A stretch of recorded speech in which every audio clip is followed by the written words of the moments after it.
Nako, pero ito na kaya nga po tayo nagkaroon ng recognition bilang Community Empowerment in Legal Journalism. Of course, dahil po sa ating kapuso sa batas. Pero ito na nga po, hindi po kayo namamalikmata. Hindi toy car, kundi totoong sasakyan ang minamaneho ng isang bata na nasa isang very viral video.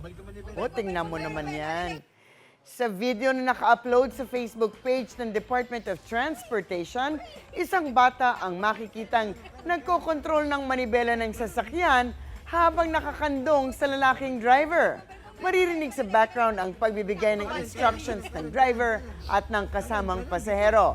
Ayon sa DOTR, nangyari ang insidente sa parking lot ng isang mall sa Parañaque. Pinasususpindi na ng LTO ang lisensya ng driver ng 90 days.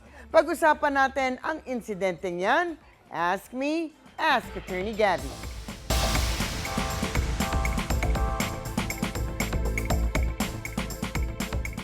Attorney, ano ba ang sinasabi ng batas tungkol dito? Lalo na nga kung may batang involved sa insidente. Well, para rin maprotektahan ng mga bata mula sa mga aksidente, meron tayong mga batas na talagang applicable dito.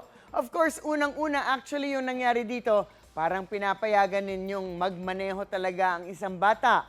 Strictly speaking, bawal ito dahil ang maaari lamang magmaneho ay isang taong may lisensya at kung totoo na ito ay natututo pa lamang, dapat ay may student license. Bawal na magmanehoin ang isang tao na walang tamang lisensya. Pangalawa, moving on, ang ganitong mga gawain ay maaaring form of reckless driving. Ano ba yung reckless driving? Ito ay kahit na anong pagmamaneho na naging dangerous para sa mga pasahero at sa ibang tao. Definitely, ito ay isang form ng reckless driving dahil nadidistract ang driver sa pagbigay atensyon habang nagmamaneho kasi nga may bata sa kanyang lap at mukhang ipinaubaya ng konti nga dun sa batang yon. More importantly, nalalagay din sa peligro at posibleng aksidente ang buhay ng batang involved. Alam nyo ba na may batas tayo na nagsasabi ng isang bata who is at least 59 inches tall must be wearing a seatbelt at all times habang tumatakbo ang makina ng isang kotse? At kung ang bata ay 12 years old and below or less than 59 inches tall, ay hindi po pwedeng nasa front seat ng sasakyan habang tumatakbo ang makina or kung tumatakbo sa kalye ang sasakyan. Take note, kahit na hindi po umuusad ang kotse, basta naka-on ang makina, bawal na ito. Kailangan nasa backseat ang kahit na sinong bata na 12 years old and below.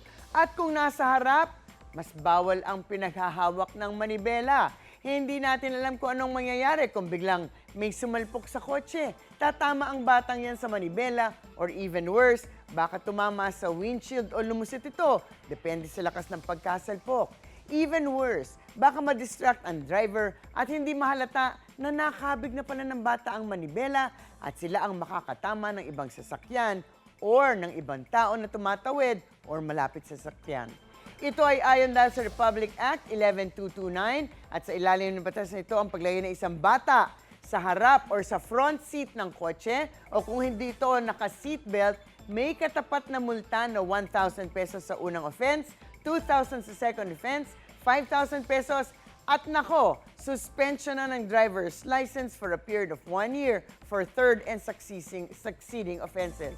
Although, alam nyo, kung iisipin natin, parang wala naman akong kilala na nahuhuli pa para sa ganitong klaseng offense.